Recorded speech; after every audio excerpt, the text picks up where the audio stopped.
Amén, bienvenidos hermanos a la semana 9 del llamado. Gracias al Señor, estamos avanzando, ya llegamos casi al final. Hoy nos toca ver el tema lidiando con las objeciones y voy a compartir la pantalla para que puedan ver el material. Este, Se me olvidó aplastarle a la grabación el día martes, así que por eso lo estoy haciendo de nuevo para que no nos quedemos sin el material visual. Así que vamos a orar para darle gracias al Señor por este tiempo. Señor amado, gracias porque eres fiel, maravilloso, Señor, y compartes con nosotros tus verdades, tu sabiduría. Señor, gracias por tu palabra, todo lo que hace en nuestras vidas y ah, lo que puede hacer en la vida de otros también, Señor. Prepáranos, equípanos para poderte servirte, para poder servirte de una manera eh, limpia, Señor, humilde, entregada a ti. Señor, te ponemos en tus manos la clase de hoy. Ayúdanos a grabarla en nuestro corazón y aplicarla en las diferentes situaciones que tú permitas que nos encontremos, Señor. A ti sea la gloria siempre. Te bendecimos en el nombre poderoso de Jesús. Amén, amén. Bien, lidiando con las objeciones. Este tema normalmente es la pregunta que todo alumno tiene desde un principio de la sesión, pero se lo dejó el tema casi al final. Y la razón es porque en realidad queremos que observen que eh, es muy rara la vez que una persona presenta objeciones negativas, ¿no? Pueda que hayan preguntas o curiosidades, ¿verdad? Pero no eh, así objeciones agresivas muy rara vez se ve y por eso es que lo dejamos al final para que sean testigos, ¿no? De que el mundo sí hay personas interesadas en escuchar la palabra de Dios, sí hay personas interesadas en conversar y dar oportunidad de que compartamos el Evangelio. Y escogimos este versículo que es una exhortación que el Señor nos hace a que estemos siempre preparados para presentar defensa de lo que creemos, ¿verdad? Y dice primera carta del apóstol Pedro, capítulo 3 versículo 15, sino santificad a Dios el Señor en vuestros corazones y estad siempre preparados para presentar defensa con mansedumbre y reverencia ante todo el que os demande razón de la esperanza que hay en vosotros. Básicamente debemos de reconocer al Señor, a Dios, ah, en nuestros corazones primeramente, dice la palabra. Santificarlo es separarlo, como reconocerlo como un ser único, diferente, especial, ¿verdad? Y cuando uno entiende y tiene esa relación con Dios, puede compartir con otros de nuestra relación con Él, ¿verdad? De qué es lo que, cómo lo hemos conocido y quién es Él para nosotros, ¿verdad? Así que primero empieza con nosotros, entendiendo y sabiendo quién es Dios, ¿verdad? Y una vez que ya lo hemos conocido, lo valoramos, lo veneramos, lo reverenciamos, ¿verdad? Podemos prepararnos para presentar defensa de la esperanza que tenemos, ¿verdad? Pero hay dos características de esa manera de defender nuestra fe y dice que lo debemos de hacer con mansedumbre y reverencia, ¿no? Calmados, nunca enojándonos, ¿verdad? Mansos, mansedumbre y reverencia es como con un temor reverencial. ¿Qué quiere decir eso? Como reconociendo que nosotros también estuvimos en esa posición, en esa postura que tal vez otros están en ese momento, ¿verdad? Nunca viéndolos de menos, sino más bien este, dándole gracias a Dios porque Él fue el que nos abrió los ojos, ¿verdad? Y entonces ese es el incentivo que Dios nos da, que con humildad, que con paciencia, ¿verdad? Tratemos con los que todavía no han entendido el mensaje del Evangelio, ¿verdad? Las buenas noticias de salvación en Jesús. Así que tenemos que saber que cuando uno trata con objeciones, es importante saber primero la fuente de la objeción.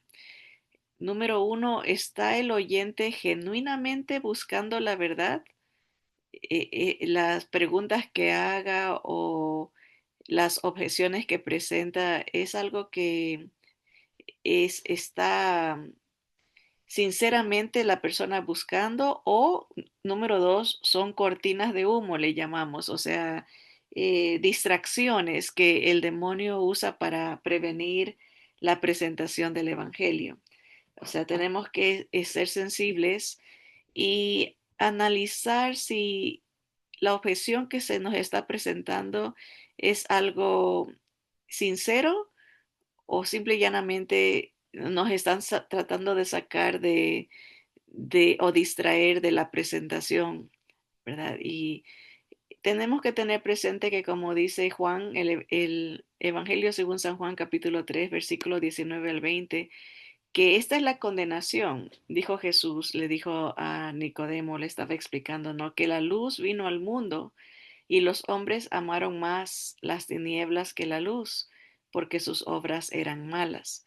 Porque todo aquel que hace lo malo aborrece la luz y no viene a la luz para que sus obras no sean reprendidas. Es una consecuencia natural, ¿no? Cuando alguien eh, ama su estilo de vida o en lo que está haciendo que desobedece al Señor, va a rechazar la luz. ¿Verdad? Y a veces esas objeciones reflejan ese estado espiritual, ¿no? De que verdaderamente no quieren escuchar, ¿verdad? Así que es el trabajo del presentador, del evangelista, discernir con el poder del Espíritu Santo dónde está la persona, ¿no? Y el trasfondo o la raíz de la objeción. Obviamente, tratamos esta situación con oración, pidiendo la dirección y la guía del Espíritu Santo para que nos dé entendimiento, ¿verdad? Y sabiduría cuando estamos tratando con las personas, ¿no? También las escrituras nos dice que hay una lucha espiritual cuando uno está conversando con la gente acerca de cosas espirituales, ¿no? Y el apóstol Pablo escribe a los hermanos en Corinto y les dice que el Dios de este siglo, o sea, Satanás, Dios con D minúscula, ¿no? Se encarga de enceguecer a la gente el entendimiento, pone un velo en la mente de los que no creen. Esa es la característica de un incrédulo, ¿verdad? Que está cegado a la luz de la palabra de Dios. Y Satanás se encarga de mantenerlos en ese estado para que no les resplandezca la luz del Evangelio de la gloria de Cristo, el cual es la imagen de Dios. No pueden entender, no pueden ver, porque Satanás los mantiene en ese estado, ¿verdad? Así que um, hay una lucha cuando uno está presentando, ¿verdad? Y ah, algo que debemos de saber es que eh, no se presentan objeciones comúnmente. A veces tenemos ese temor de que toda la gente nos va a presentar este, objeciones y discusión, pero no es así. En la experiencia que yo he tenido con el evangelizar a través de esta presentación o este método, vemos, o ha sido mi experiencia que de cientos de presentaciones en los últimos, he estado con este ministerio como 13 años. Y al principio, antes de la pandemia, teníamos 4 sesiones por año. Básicamente se sale 8 veces a predicar por cada sesión. O sea, estamos hablando de 32 salidas por año y en cada salida se tocan mínimo 5 puertas. O sea, estamos hablando de cientos de puertas tocadas y varias personas a las que se les ha presentado el Evangelio a través de los años. Y puedo decir con toda seguridad que de todas esas cientos de veces que se ha conversado, solamente 3 veces que yo me puedo acordar hubieron objeciones como yo no creo en Dios o yo no creo en la Biblia. 3 veces de cientos de personas con las que se ha hablado a través de los años. Así que no es muy común, a lo menos en el mundo hispano, eh, es rara la persona que presenta esa objeción, ¿verdad? Así que eso nos debe de traer paz y tranquilidad de que no nos vamos a topar con personas muy difíciles en un sentido, aunque esta clase nos va a enseñar cómo tratar con esas personas, con ese tipo de objeciones, ¿verdad? Pero nuestra tarea principal, esto es muy importante saber, que nuestra tarea principal es testificar, es conversar de lo que hemos descubierto en la palabra de Dios, el Evangelio, ¿verdad? No es discutir, ¿verdad? Millones de personas han confiado en Jesús sin nunca presentar una sola pregunta difícil, ¿verdad? Es muy interesante. Esa es la verdad. Esa es algo que lo hemos comprobado, ¿verdad? Esa declaración de que millones de personas han confiado en Jesús sin nunca presentar una sola pregunta difícil. Pero cuando, si acaso nos llegamos a topar con personas que presentan objeciones, nuestro trabajo no es convencerlos o discutir o mostrar quién sabe más. Nuestra tarea es compartir la palabra y si no quieren escuchar, les agradecemos por su tiempo y nos despedimos dejando las puertas abiertas, ¿no? Quiero enfatizar que cuando viene a esta realidad de que nuestra tarea no es discutir, a veces se hace más difícil practicar esta verdad cuando estamos tratando con familiares, precisamente por la confianza que les tenemos, y ellos nos tienen a nosotros también confianza, nos pueden hablar de una manera un poco más ruda, más brusca, o pueden tal vez levantar la voz o burlarse. Ahí uno tiene que estar consciente de esta realidad de que a veces la familia es, son los más difíciles, precisamente por esa confianza que existe y toma bastante control del Espíritu Santo acordarse que nuestra tarea no es discutir. Y si nosotros sentimos que hablar con un familiar ya desde la pura introducción nos va a presentar un desafío a la templanza, al control propio, debemos mejor evitar esa conversación, porque lo que va a pasar es de que vamos a mal representar al Señor enojándonos o tal vez siendo sarcásticos, siendo críticos, cínicos, ¿verdad? A veces uno cree que está siendo espiritual, pero en realidad ofende porque hace algún comentario eh, derogativo, ¿no? Como decir así, pues, allá quédate tú, con tu necedad o nunca vas a entender porque eh, estás condenado o alguna cosa como algún día llegarás a entender como yo y todo eso en lugar de dejar puertas abiertas o dejar un buen sabor en la boca, ¿no? Lo que hace es cerrar puertas y en la persona se crea esta actitud como, por eso no me gusta hablar con los cristianos o yo no quiero ser como tú, si todos son así. Entonces es mejor uno reconocer que la carne es débil, ¿no? Y que si no estamos entregados y sumisos a la guía del Espíritu Santo, al control del Espíritu Santo, mejor dejar que otra persona hable con ellos, uno reconocer que somos carnales, ¿verdad? Y que no podemos confrontar esta situación con calma.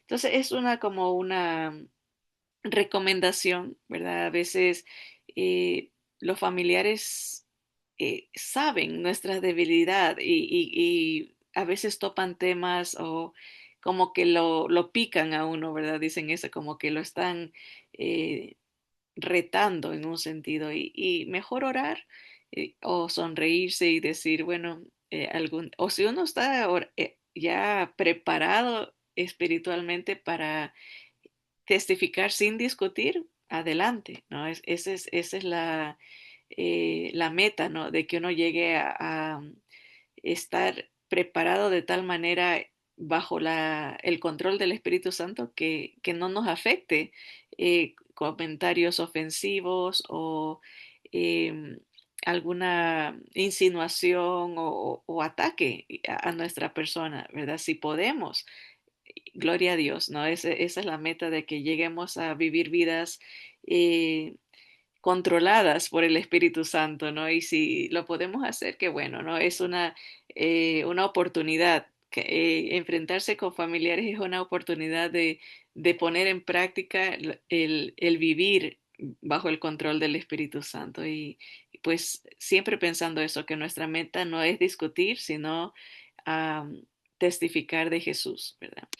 Así que nuevamente tenemos, cuando hablamos de lidiar con las objeciones, debemos de diferenciar entre un candidato bueno y uno malo. Cuando hablamos de candidato, sería una persona que el Señor va a atraer a su familia, que va a alcanzar con salvación, ¿verdad? Hay gente que no quiere, hay gente que Dios sabe que sí, ¿no? Entonces, es nuestro trabajo encontrar a esa persona que el Señor ha asignado para incluir en su reino, ¿verdad? Y eso nos va a quitar un peso, ¿verdad? De estar insistiendo con un candidato que no quiere y que no es la persona que el Señor ha asignado para nosotros.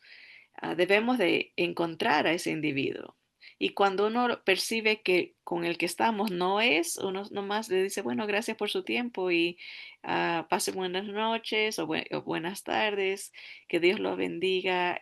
Podemos dejarle algún material. Si dice no, ok, muchas gracias, hasta luego y se despide uno. Pero es nuestro trabajo como líderes o como evangelistas, ¿no? Determinar si el oyente que tenemos enfrente está abierto o cerrado. Si uno percibe que está cerrado, ni siquiera pasar tiempo porque hay alguien que el Señor tiene asignado para nosotros y es nuestro trabajo encontrarlo. ¿Es el oyente prometedor o incierto? ¿Verdad? Am, esto hace gran diferencia porque a veces cuando uno no tiene mucha experiencia, se queda mucho tiempo con alguien que en realidad está dando vueltas y vueltas y no le interesa y nos está haciendo perder tiempo. Y puede llevarnos a frustrar, ¿verdad? Que está con preguntas y preguntas y si, ese no es nuestro trabajo, ¿no? Es compartir, ¿verdad? Así que una vez que uno identifica, o esta persona sí está abierta, o a lo mejor tiene preguntas y puedo aclararlas. Una táctica que uno puede decir es, está muy interesante esa pregunta y quiero contestársela, pero si me permite, quisiera compartir con usted algo y al final le voy a contestar esa pregunta o tal vez en lo que le voy a compartir va a estar la respuesta a su pregunta, ¿verdad? Y si al final eh, de la de mi compartir, todavía usted tiene la pregunta, con gusto se la contesto, ¿verdad? Pero la meta es que nos deje compartir y no pasar tiempo en preguntas que a lo mejor ni vienen al caso o no son, o se van a aclarar en nuestra presentación. ¿Ok? Entonces, aquí están las objeciones más comunes que las personas pueden presentar y que parecieran ser difíciles, ¿verdad? Cuando alguien dice yo no creo en Dios o yo no creo en la Biblia, pareciera como que uno se congela porque dice, bueno, ¿y ahora cómo le hablo de Dios si no cree en Dios, ¿verdad? O cómo le voy a presentar el Evangelio con la Biblia si no cree en la Biblia, ¿no? Y para contestar estas preguntas hay dos métodos que son muy prácticos y uno se llama la técnica judo o el segundo método es el método apologético o más bien usar las profecías de la Biblia como para explicar el valor y la relevancia de la palabra de Dios, ¿no? Pero los dos se pueden contestar, se pueden usar estos dos métodos, la técnica judo y el método apologético. Vamos a ver en qué consiste la técnica judo cuando alguien dice yo no creo en la Biblia. Aquí vemos lo que es la técnica judo. Es una, una rama tal vez del karate, ¿verdad? De cómo responder a alguien que nos viene a atacar. La técnica judo consiste en usar la fuerza del golpe del oponente para tumbarlo. O sea, a veces hemos visto a estos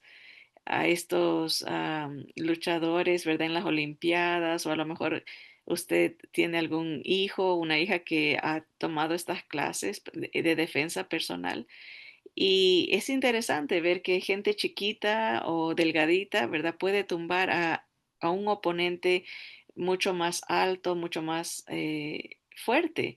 Y cómo lo hacen es una técnica, ¿verdad? Se agachan un poquito, doblan las rodillas, ¿verdad? Pero usan la fuerza del oponente como ese puñete que viene para tumbarlo a uno se voltean un poco, se agachan y los agarran del brazo para con la misma fuerza del oponente voltearlo, ¿verdad? Y también se pueden ver esto en las películas de asiáticas, ¿verdad? De los karatecas, ¿verdad?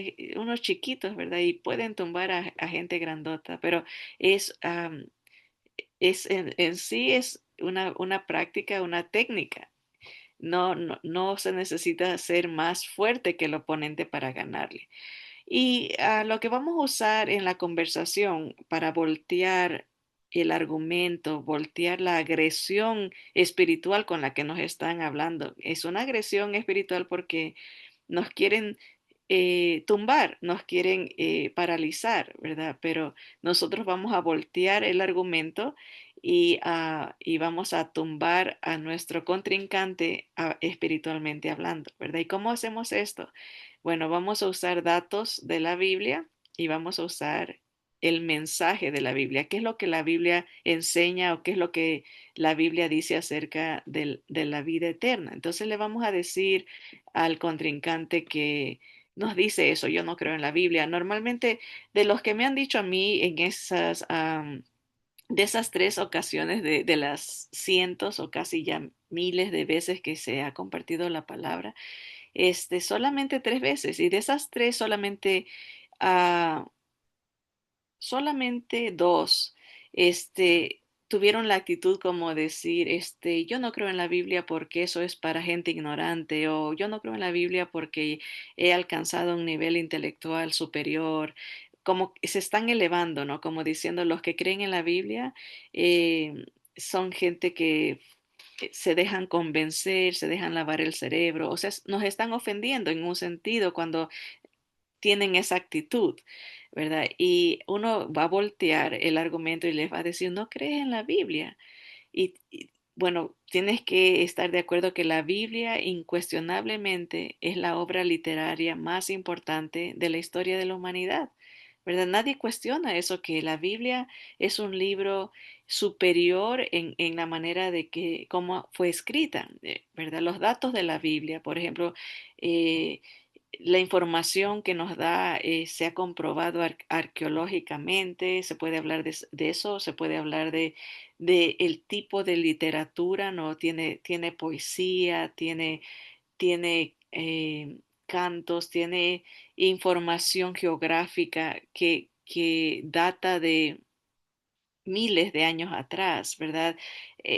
No se discute, nadie discute esto. Y am, un dato importante que corrobora esa realidad es de que la Biblia es ha sido el libro más vendido desde su primera publicación en 1400, en el año 1451.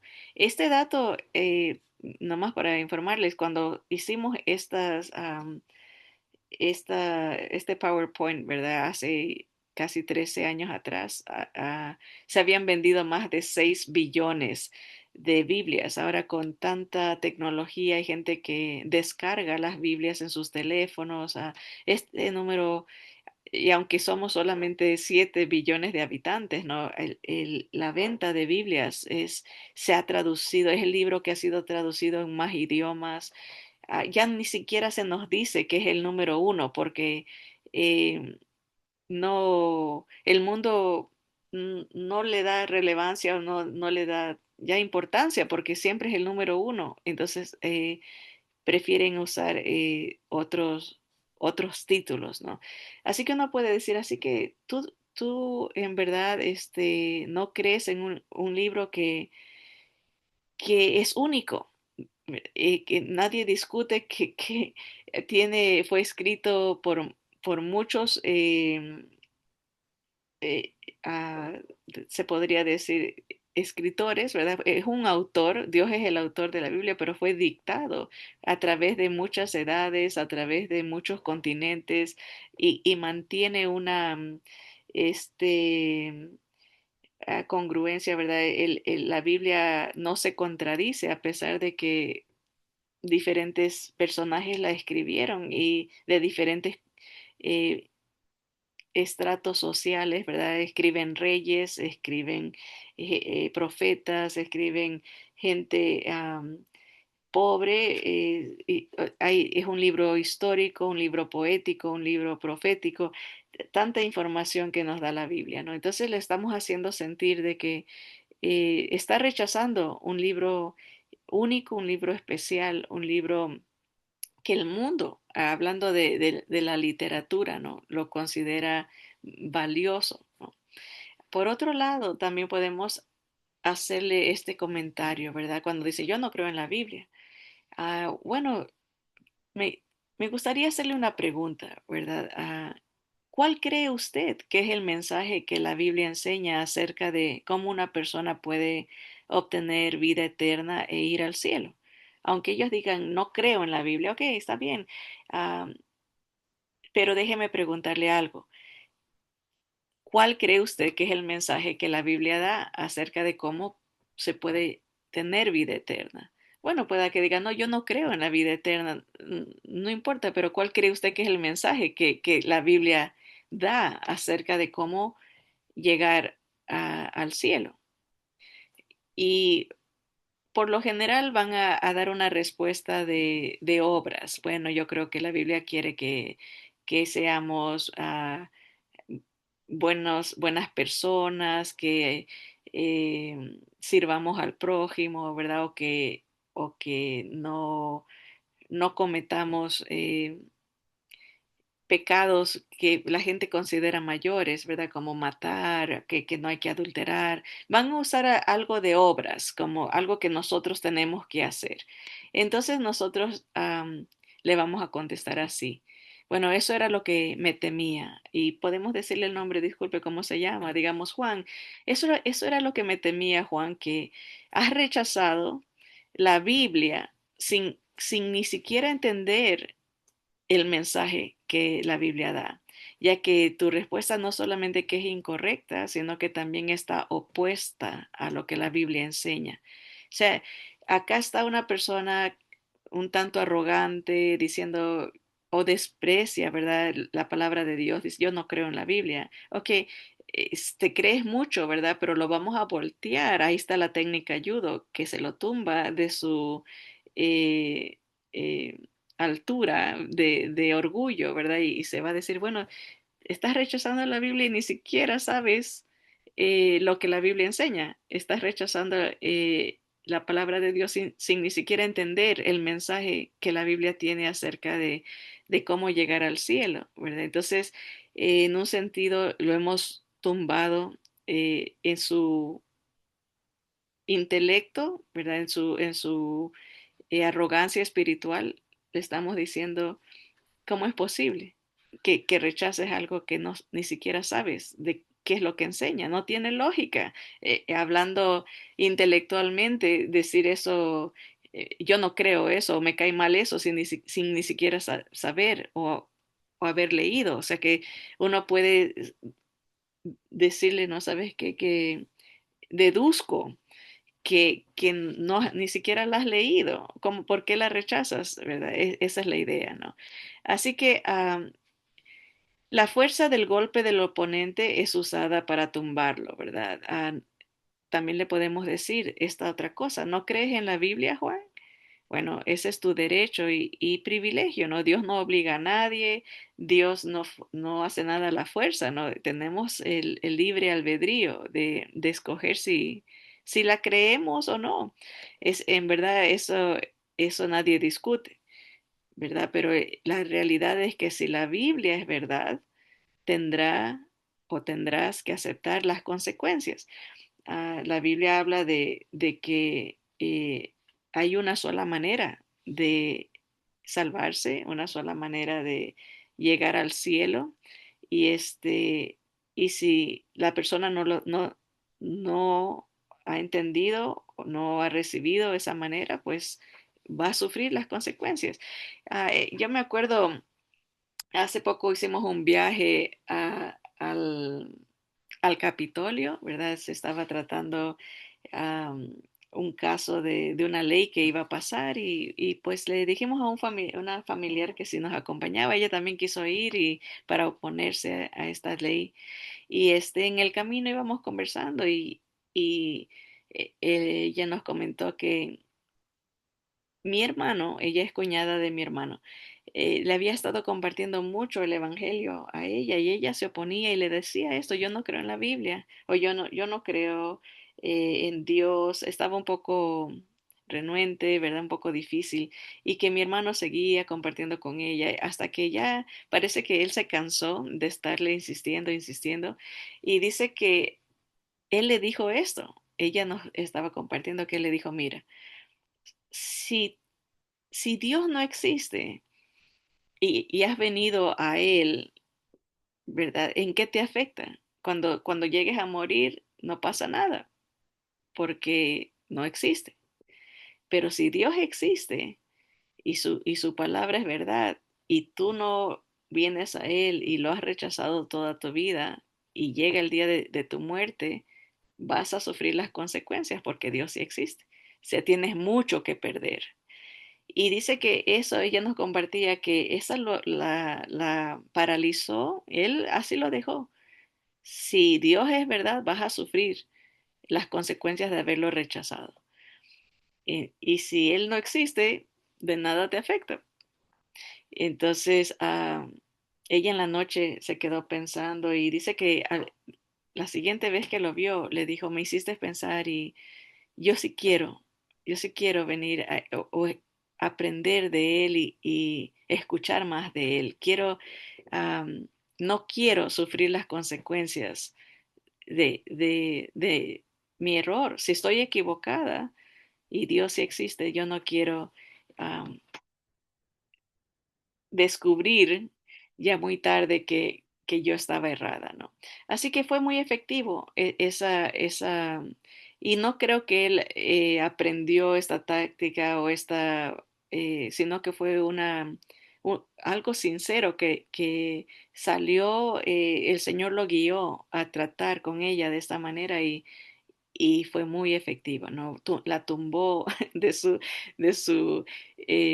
punto de vista vanidoso, ¿no? Y la hizo meditar y gracias a Dios el Señor usó esta técnica judo para abrir la mente, ¿verdad? El corazón de esta persona y vino al Señor y ha sido fiel y ha crecido en su vida, en su relación con el Señor por la gracia de Jesús. Así que esa es la técnica judo. También, y esta es mi favorita, porque es una cosa que no se puede negar, ¿verdad? Porque estamos tratando directamente con las profecías, la revelación de Dios a través de las edades, el método apologético, ¿verdad? Vamos a presentar las evidencias clásicas del cristianismo, ¿no?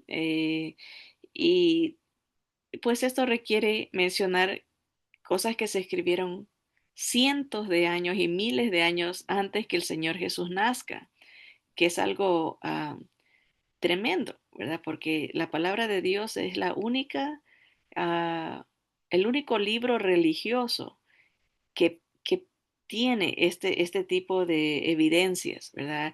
Parece que el Corán tiene un par de profecías, pero como decir que Mahoma dijo, iré a la Meca, ¿no? Voy a ir a ese lugar, como que anunció, ¿verdad? Y después fue y se cumplió. O sea que viene a ser como en realidad algo sencillo. No tiene, y ellos lo consideran profecías.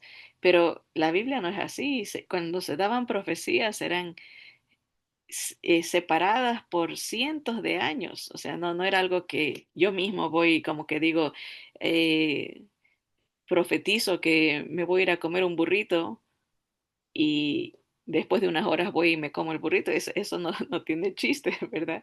El punto sería algo que diga que no puedo yo controlar las circunstancias y que se cumplan de todas maneras, ¿verdad? Así que la Biblia en ese aspecto también es única. Es el único libro religioso que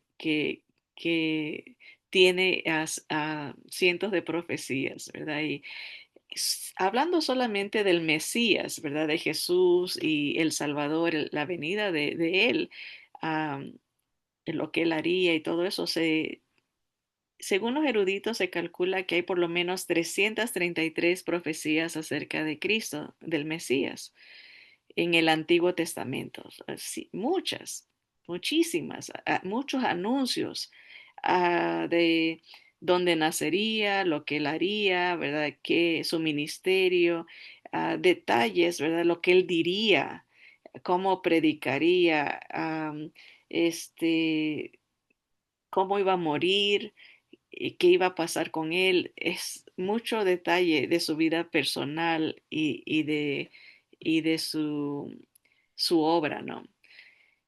Y esto es solamente profecías acerca de Jesús, ¿verdad? Pero si vamos a hablar profecías acerca de Israel, profecías acerca de el fin, ¿verdad? De profecías de la creación que va a pasar. Hay tantas cosas que el Señor anuncia, ¿verdad? Pero hablando solamente del Mesías, sí, porque es importante exaltar el nombre de Jesús, ¿no? Su persona, ¿no? Quién es Él y lo que hizo. Así que solamente nos vamos a enfocar en las profecías que tienen que ver con Jesús. Y esto de profecías, obviamente, como hemos mencionado, son anuncios dados cientos de años antes de que Jesús nazca, ¿verdad? O sea, solo Dios puede hacer esto, ¿no? Porque Él sabe el futuro. Él es un ser que está fuera del tiempo, ¿no? Para nosotros en el mundo hay tiempo, hay estaciones, día y noche, el Señor formó eso, ¿no? Pero Él está fuera del tiempo, para Él todo lo ve. El pasado es presente para Él, no hay pasado ni hay futuro, Él todo lo sabe. Y entonces, para Él es fácil, ¿no? Decirnos, oh, aquí, esto. ya pasó para él, lo que nosotros está en el futuro, para él ya pasó, o está siempre pasando, tal vez se puede decir en la línea, ¿verdad? Él ve todo como un presente, ¿no? Es algo fascinante, ¿verdad? Así que por esa razón, como él todo lo sabe y es un Dios eterno, todo no solamente que está en todas partes, que todo lo ve, eh, él todo lo sabe también. Esa es una de las características de Dios. Y cada detalle, ¿no? Lo que va a decir tal persona, dice la palabra que él ya la sabe antes de que uno lo diga. Es algo tremendo, ¿no? El conocimiento de Dios. Ah, así que se ha estimado que si no la vamos a llamar profecías, pero llamémoslo predicciones. Se estima que para acertar solo 8 predicciones acerca de un bebé por nacer, como por ejemplo su sexo, ¿verdad? A veces, bueno, hay un 50% de posibilidades de que uno le atine, un 50%, ¿verdad? Pero que digamos, bueno, van a ser, digamos que usted le hable a una persona embarazada, a una mujer embarazada, aquí en Estados Unidos y le diga, ¿sabe qué? Va a tener un niño, pero va a nacer en Argentina. Wow, eso sería algo como, ¿cómo va a pasar eso si yo vivo acá en Estados Unidos? O que de repente le diga, su hijo va a nacer en Francia, ¿verdad? Ya la pone más difícil si le está hablando a alguien que vive en otro lugar completamente diferente. Y le puede decir, ¿sabe qué? Que su hijo va a sufrir de esta manera y va a morir de esta manera. Es algo tremendo decirle a una persona que todavía el bebé todavía ni nace y decirle, yo sé que va a morir de esta manera, ¿verdad? Y le voy a decir el nombre que le va a poner, la ocupación que va a tener y cómo va a influenciar al mundo y hasta dónde va a ser enterrado. Imagínense, solo 8 cosas de la vida de ese bebé, el nombre y todo así. Las probabilidades de que esas 8 predicciones se cumplan, de acuerdo a este dato, lo saca un matemático cristiano, ¿verdad? Dice las probabilidades de que estos 8 predicciones se cumplan son 1 en 10 a la 17ª potencia, o sea, 1 en 10 con 17 ceros, o sea, más de 1 millón, más de 100 millones, más de 1 billón, más de 1 trillón. Es prácticamente humanamente imposible que uno le atine a 8 predicciones de un bebé. O sea, 1 a la 10 con 17 ceros, a la 17ª potencia. Para entender esto, alguien ha dicho, bueno, vamos a explicar cuánto sería 1 en 10 a la 17ª potencia. ah, y sacaron esta ilustración.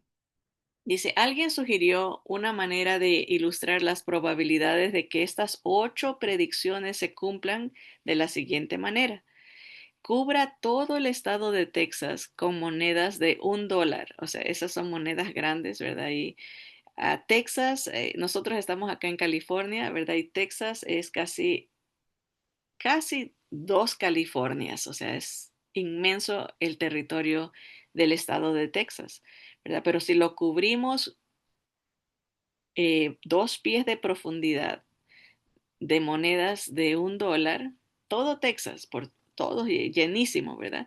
Pero marca una de esas monedas con una X, póngale una X roja a una de esas monedas y la revuelve, ¿verdad?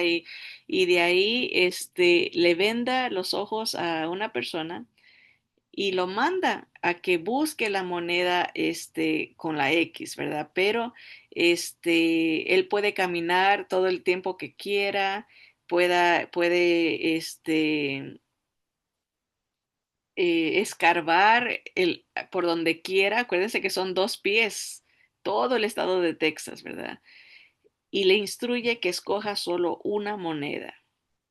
solo una moneda, ¿verdad? Bueno, las probabilidades que esa persona encuentre la moneda con la X sería el equivalente a 1 en 10 al 17º poder. O sea, son tantos números y tanta cantidad de números que ese sería el equivalente a las monedas, ¿no? Muchísimas, es infinito prácticamente, porque es todo el terreno, todo el estado de Texas lleno de monedas de 2 pies, súper profundo, hablando de cantidad, ¿verdad? Eso solo con 8 predicciones, ¿verdad? Pero ahora le vamos a leer las profecías. Y cuando uno va a argumentar con la persona que si yo no creo en la Biblia, uno le puede decir, bueno, te puedo comentar algo que la Biblia tiene, ¿verdad? La Biblia tiene aproximadamente 333 profecías acerca de Jesús, ¿verdad? Y le da el ejemplo, ¿no? Se ha calculado que para que se cumplan 8 predicciones, por ejemplo, si yo veo a una mujer embarazada y le digo, vas a tener un niño, van a nacer en tal lugar y este va a ser su ocupación, esto es lo que va a ser, le decimos a la persona, para que eso se cumpla, se ha calculado y ya, le damos el ejemplo de que se tiene que cubrir el estado de Texas con 8 monedas y que las probabilidades de que una persona encuentre esa moneda es 1 en 10 a la 17, a la 17ª potencia, ¿verdad? Y déjame leerte 8 predicciones que se encuentran en el Antiguo Testamento acerca de Jesús. Y le podemos decir, bueno, la Biblia nos dice que él iba a nacer de una virgen. Eso anunció el profeta Isaías y se cumple en el Nuevo Testamento, ¿verdad? También se anunció que iba a nacer en Belén de Judea, Belén Efrata, porque habían 2 Belén, hasta nos dan el detalle de en cuál Belén iba a nacer, ¿verdad? O sea, bien, el GPS bíblico estaba apuntado específicamente, se nos dice en cuál Belén iba a nacer. Se nos dice que se lo iba a llamar el Hijo de Dios, ¿verdad? También el Hijo del Hombre, ¿verdad? Hay diferentes títulos que se le da al Señor, pero todo eso se anuncia en el Antiguo Testamento. Se nos dice que iba a ser precedido por un profeta. Juan el Bautista vino a preparar el camino, ¿no? Y eso se nos anuncia 700 años antes. Alguien va a venir y va a preparar el camino. Juan mismo dijo, yo soy aquel que se anunció, ¿verdad? Voz que clama en el desierto, enderezad las sendas, preparad camino, ¿verdad? Que venía el Señor. También se nos habla que Jesús tendría un ministerio de milagros, ¿verdad? Que, por ejemplo, que él iba a abrir los ojos de los ciegos, que iba a levantar a los paralíticos, que iba a resucitar muertos, bastantes detalles del tipo de enfermedades, que iba a limpiar a los leprosos, que iba a abrir la puerta de los encarcelados, los endemoniados, bastante detalle, ¿no? También se nos dice que él iba a ser traicionado por 30 piezas de plata, ¿no? Una persona cercana a él, un amigo, un considerado casi familia, ¿verdad? Uno de sus 12 discípulos, ¿verdad? Uno de sus apóstoles los iba a traicionar. Y estas son predicciones, nosotros las llamamos profecías, ¿verdad? Pero son cosas que él no tenía control. Hay cosas que, por ejemplo, él no podía decirle a sus padres, nazcan, llévenme a nacer a tal lugar para que se cumpla esta profecía. Era algo fuera de su control. Esto, por ejemplo, de que lo traicionen, él no podía controlar esa decisión de su amigo, ¿no? Que lo iba a traicionar. Está fuera de su control. Por ejemplo, el hecho de que cómo murió y ser crucificado cuando se anuncia que él iba a ser crucificado, que sus manos iban a ser horadadas en el Salmo 22, esto miles de años antes, tal vez mil años antes, 1000 años antes de que el Señor nazca, se anuncia cómo él iba a morir. Todavía ni existía el método de la crucifixión. O sea, estaba fuera de su control y uno le puede decir, bueno, ¿de quién crees que he estado hablando? De este personaje que iba a nacer en Belén, que se anuncia cientos de años antes de que él eh, iba a tener un ministerio de sanidad, de poder, un ministerio de amor, de gracia, ¿no? Todos van a decir, bueno, de Jesús, ¿verdad? Y esto, todo esto se anunció tanto tiempo antes, ¿verdad? Así que um, tenemos en verdad este tesoro, como dicen las escrituras en 2 Corintios 4, del 7 al 10. El apóstol Pablo nos explica que en verdad nos ha dado algo maravilloso que el mundo no tiene, ¿verdad? Esta verdad, este regalo de Jesús, ¿verdad? Es el evangelio de Jesús tiene poder, ¿no? Y es un tesoro. Y está dentro de nosotros, que somos unos vasos de barro, somos humanos, ¿verdad? Esto divino, esto maravilloso se ha encomendado, se le ha confiado a seres humanos, dice, para que la excelencia del poder sea de Dios y no de nosotros. No es que vamos a convencer a la gente por sabiduría personal o una como una astucia, ¿verdad? Hay gente que manipula las emociones para convencer a la gente de ciertas cosas, ¿verdad? Lo vemos, ¿no? Por ejemplo, en la política se usan ciertas tácticas de comunicación para ser más efectivo. Se apela mucho a la injusticia, a la desigualdad, ¿verdad? Como para alborotar a la gente y se habla de cierta manera, pero así como se convence, igual viene otro y ya lo convence de otra cosa, ¿no? Así es el mundo, ¿no? De manipulación a través de emociones. Pero cuando hablamos de la palabra de Dios, la sabiduría de Dios y este tesoro es tan maravilloso que convence a las personas, el Espíritu Santo les cambia la manera de pensar, pero de una manera profunda, porque no va al nivel del intelecto, sino que va más allá al nivel espiritual. Entonces, eh, queda sellado, como por decirlo así, esa decisión. ¿Verdad? Ya no, el poder no es nuestro, humanamente hablando, de que los hemos convencido, sino que Dios se ha movido en el corazón de las personas y ese es el diseño que Dios ha hecho. Dice que aunque nosotros estamos atribulados en todo, mas no angustiados, en apuros, mas no desesperados, perseguidos, mas no desamparados, derribados, pero no destruidos, llevando en el cuerpo siempre por todas partes la muerte de Jesús, para que también la vida de Jesús se manifieste en nuestros cuerpos. O sea, en nuestra humanidad sí nos vamos a confrontar con problemas, circunstancias, pruebas, pero nunca estamos derrotados, ¿verdad? Es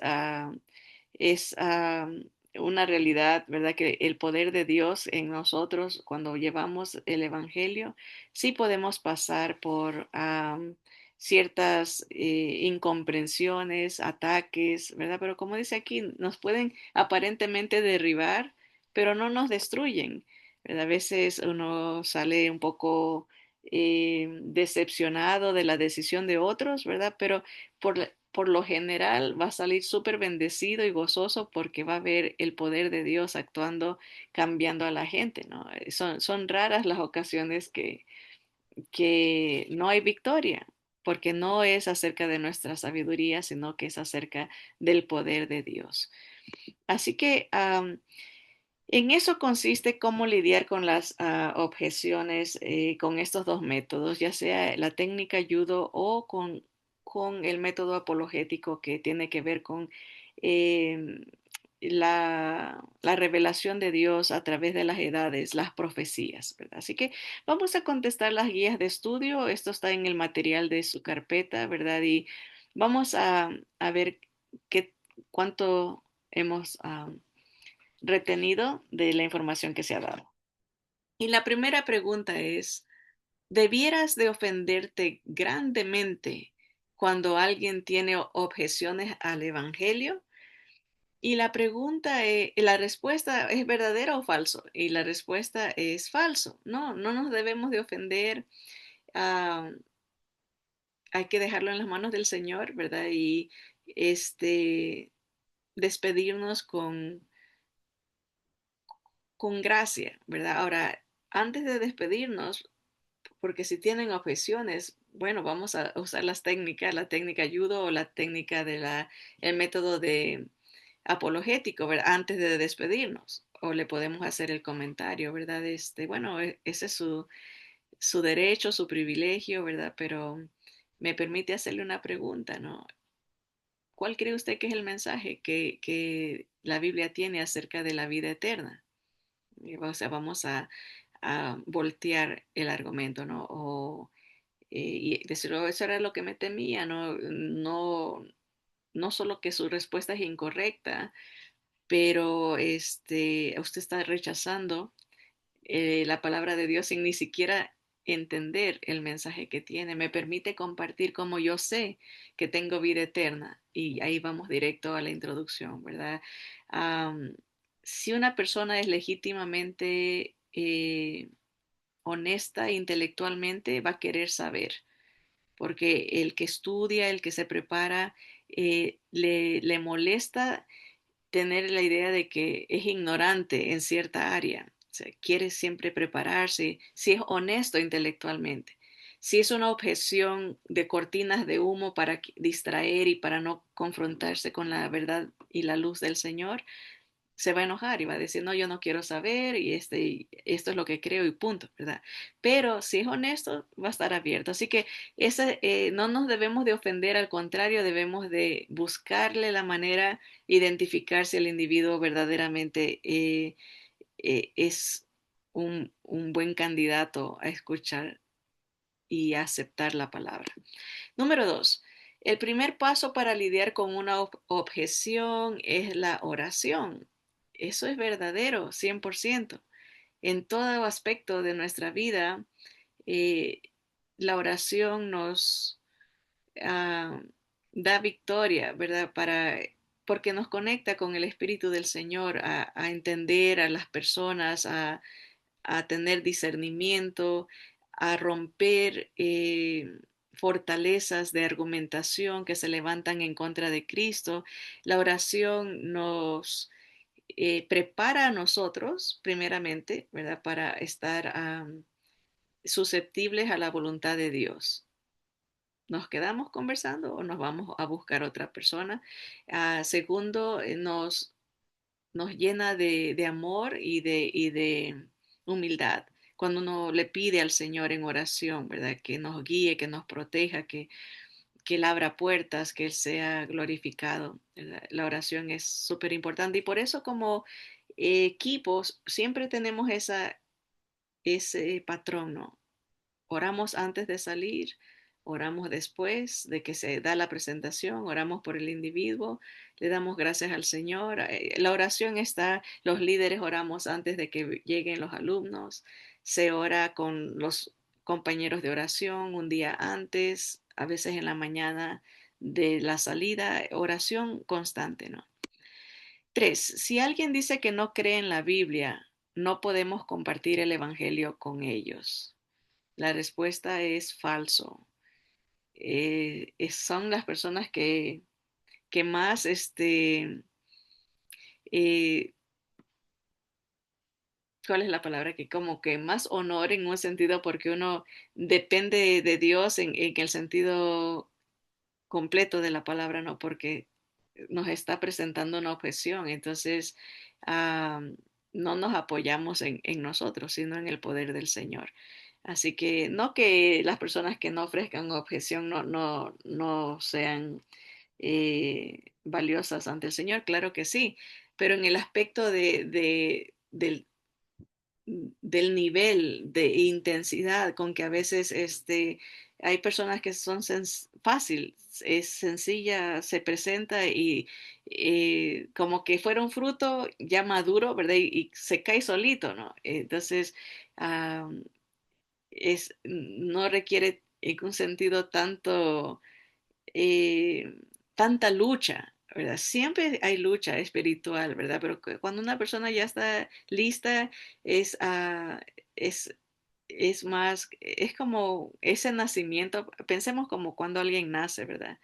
Hay niños que nacen rápido y sin nada de complicaciones, pero hay otros que vienen volteados y es una lucha para la mamá y para el que le está ayudando a nacer.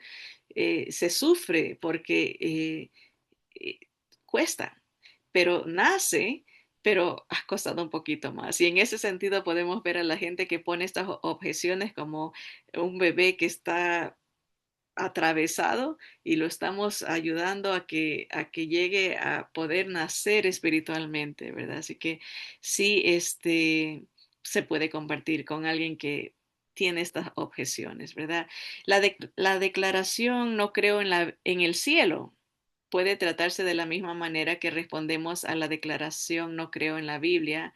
Esto es correcto. Cualquiera de los dos, si alguien dice, no, yo no creo en, en la vida después de la muerte, o yo no creo en Dios, o yo no creo en la Biblia.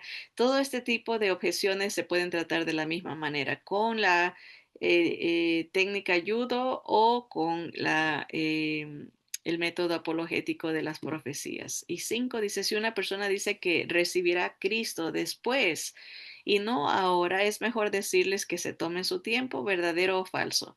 Falso, nunca es eh, un, una buena respuesta, dejar la decisión de tomar al Señor para después. Aunque uno puede decir, mire, cuando usted decide postergar, ya está tomando una decisión negativa, o sea, ya está diciéndole no a Jesús cuando lo pone para después.